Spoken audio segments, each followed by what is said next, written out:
Well, I wanted to thank you for taking time to speak with me today. Thank you for having me. I wanted to ask you, this band is basically a super group that's been put together. How did it come together? So, what happened was I was already a really big fan of Wino and all of his music, his full catalog. I had seen him live multiple times in different groups, St. Vitus, Shrine Builder, Acoustic, The Obsessed. And then in 2018, I went to go see The Obsessed in, it was either 2018 or 2019 in DC. And me and Wino met at that show. We ended up falling in love, getting married. And ever since then, I've been touring with The Obsessed doing merch. Before all that, I played in a band called Moth. Mhm. I did both bass, vocals, and then sometimes we would swap and I would play drums. So I had musical history, but I hadn't been songwriting very much in the interim years. And after going on several tours with The Obsessed, I started to just get really inspired. And on one European tour, I had a revelation that I needed to buy a new bass. And when we came back, we went to Wino and I together went to this really great music store in the town of Troy, New York called Love of Fuzz, and I found my '67 EBO bass. And once I got that bass, it was like the songwriting began immediately. And I wrote basically 11 songs over the course of like a few months. Started demoing them out on GarageBand, shared them with Mhm. Wino. He was getting into them. He started laying down guitar. The only thing left to do was find our drummer. And luckily, Oakley, our boy, lives about an hour away. He'd already been jamming with Wino. I kind of started to show up to the jams too and play with them. Started sharing the songs with him. He was way into it. And then it all clicked into place when the three of us started playing those songs. Wow. And I wanted to ask you, what are the lyrical inspirations for the album? Oh, all kinds of lyrical inspirations. One of the really predominant ones is the tarot.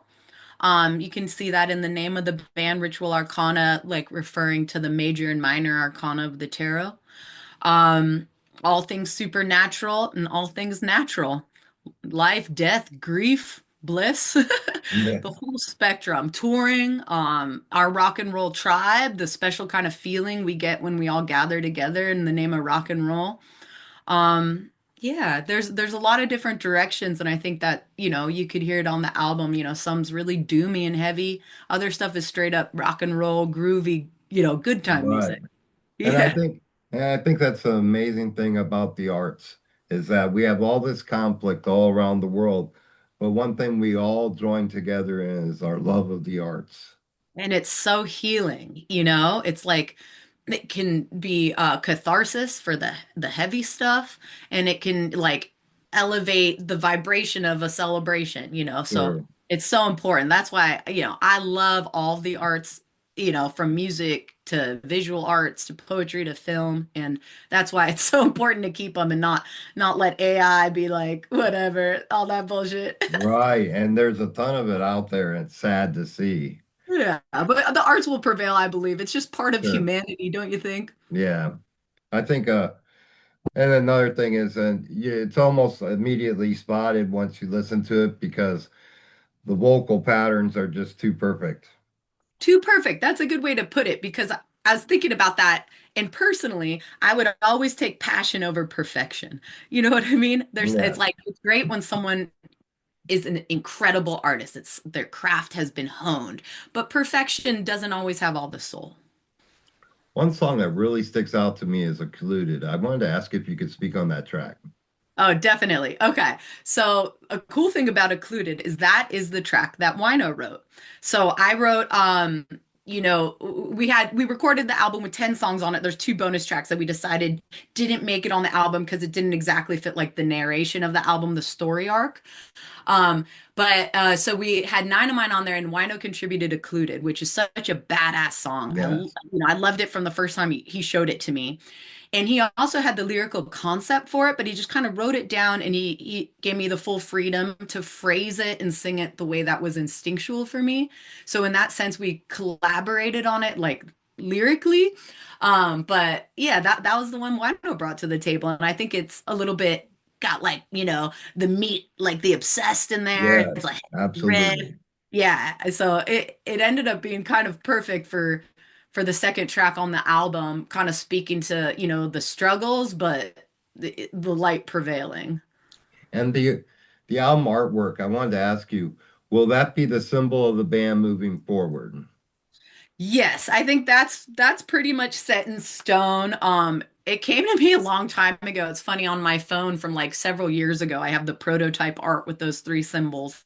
And that was even before Oakley was in the band. But it does now. It's like the feather goes to Oak, he raises ducks, all this stuff. It's also like the meaning of the feather is kind of like the ability to go with the flow, the free spirit energy, which Oakley Hmm.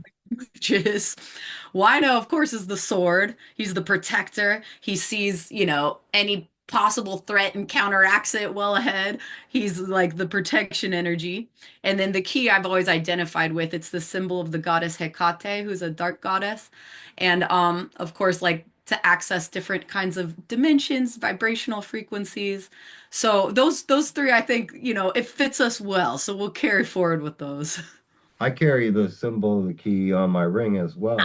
Hell yeah. I love keys, man. Always have. And then I found out, I told my mom about it. She goes, I've always loved keys too. So I don't know, some kind of lineage. And you spoke that there's tracks that were left out from the release. Are you currently working on material as the band progresses? Yes. So there's new stuff developing. We have those two already recorded because we had them at, on deck at our recording sessions for this album. And then Wino's already written another track that he's contributed called The Blasted Tower for his friend who passed away, Dale Flood of Unorthodox. And we took that one out on the road. So that one's ready to record. We played it every night on this past little run. And then I've got my list of riffs and songs that are brewing now. So we're definitely gonna have a lot of new material coming. I think ready for another album pretty quick. And as far as touring, will you do a full tour on this album? So we don't know yet. We just did 8 shows. It was like a 10-day run that we just got back from yesterday or the day before. So right now we have only one more show planned on the books. It's at the end of February, like kind of up by us in New York. We have the Obsessed tour coming in March, so it's kind of like to be determined what the next steps show wise will be for Ritual. But we had such a good time, dude. I think we're all kind of addicted to it. It was so much fun. We love traveling together, and the shows were great. So I'm sure there'll be more to announce. And please tell my fans what they can expect at your show when they see you live. Oh yeah, hell yeah. I mean, it's a ritual. It's a ritual of us all gathering together, and it's about self-liberation, your own internal freedom and accessing that. So, it's we aside from the music and getting to experience the songs live, we also I put together some projection, which when the venue allows it, we have kind of like a visual accompaniment to the sonic ritual. Mhm. And you get to see, I don't know, you get to see it come to life. And of course, Wino's shredding and the three of us coming together. And, we like to form a connection to everyone in the crowd and you feel it. So it's, that was the first time we really road tested it consistently as opposed to one-offs. And it, Mhm. it was a really good feeling. So I think that it came across as intended and we all got to access something together in the live experience. And I wanted to ask you as well, if you could take me back in time and talk to me about your musical growth, at what age did you begin? Good question. So I'd say from age, I mean, I started playing like instruments in like the most casual way ever from a really young age because my parents were cool. They're like, "Oh, you want to take piano? What do you want to take?" But what really happened was when I turned about 11, I discovered rock and roll. And I knew right away, I was like, this is my life. Like I became Mm. so obsessed with it that it really scared my family. They were freaked out. They thought I had like a mental problem because I was so obsessed with it. It's all I cared about from then on. And covered all my walls and like rock and roll posters, like not an inch left. And um that then I got an acoustic guitar, but like going up and down with it, like I didn't take it fully seriously. Then oh, there's my cat meowing. I might let her out in a sec. Then when I moved to New York City, because I grew up in California, I started playing in the in my first band, which was kind of like a punk band, but we would get drunk, we would mess around. I played bass in that band. Mm. And then I started to take it more seriously with Moth, which was more like I think we started that 2015 because I remember the day Lemmy died. I wrote my first song for that band called For Lemmy. And that's when I started to play more consistently and to do more songwriting. But once again, it was a little bit more about the party atmosphere, us getting wasted, and not always Mm. just about the music. So this is the first group I'd say where that's the primary focus. We like to have a good time too, but it's about Sure. the music and what that can accomplish. And I think you definitely accomplished that with this album. There's, Hell yeah. Thank you. I think it's brilliant from top to bottom. And I wanted to ask you as well, what do you feel has been the best advice that has been given to you along your musical journey? The best advice that I've gotten so far. Yes. Um, let's see. I've gotten a lot. I mean, Wino's really helped me a lot as both a bass player and a vocalist. Um, I'd say, I mean, from like my own guys, if what matters most is it's coming out of your heart. Doesn't really matter what anyone thinks. It's nice when it translates and people get it. Doesn't really matter if they do or don't. It's something I believe between you and your own, spirit guides, Sure. transmuting something that needed to happen for your own personal reasons, and that's number one, is it coming from the heart. I've gotten a lot of good on the boots on the ground training by touring with the Obsessed, so I kind of know how to take care of myself on the road at this point, through trial and error, Nice. which is a nice thing to learn. It can be really helpful.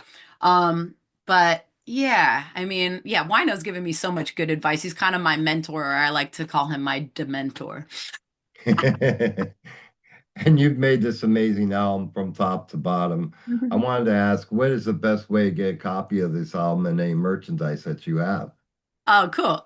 So we sold it primarily just through the label, which is Heavy Psych Sounds. So for anyone who's based in Europe, that's probably still the best way because then it'll ship from Italy. But now that we, just finished this tour, we acquired a bunch of vinyl, CDs, and merch ourselves. So we have some leftover from the tour that I'll be listing on our website. It's wino-art.com. Me and Wino run that together on the side, aside from music. So we'll have for all of our US based people, we'll have it available there, wino-art.com, and also anytime we play live. And I'll probably bring some on the road with the Obsessed too. And I think one of the things that really stand out on this album is the cohesiveness of this band. Did you have I know, I remember reading an interview with Robert Plant back in the day, and they asked him, they said, did you know what was it felt like when you first four got together? And he says magic. And when I hear this album, I feel that kind of magic of the unity of everybody. Ah, beautiful. And that's exactly what it is. Like we can feel it when we play, even when it's just rehearsal. It's like there's an energy that's like beyond each of us as individuals that generates itself from the three of us meeting. And you feel it. Like we could go in there, like whether it's a show or practice, and just feeling however you feel, whatever life is throwing at you. And when we leave, we're like little kids, like high on life. So there's something, the magic of sound, the magic of people coming together with the same intent, the magic of people building something together. It's really palpable. It's real. And when you play together live, are there moments where the band just kind of takes off on their own and just plays in unity? Oh yeah, totally. It's kind of like an out of body experience. It's the best feeling. It's when and I think when you like, you've come together enough times that you're feeling really comfortable together that you can turn your brain totally off and it kind of takes on a life of its own. And that's my favorite because that's like a cool form of meditation, a really fun Sure. form of meditation. And lastly, I wanted to ask you, if you could give a message to your fans, what message would you give them? Oh, we love you, man. It's all about love and it's all about freedom, the freedom to be your fucking self and to feel good in this life. Even if you get in really hard doses of shit, there's always a light out. And I think music is a part of that. Absolutely.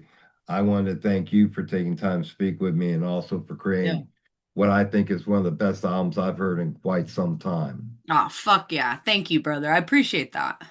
Thank you, and you have a great rest of your afternoon.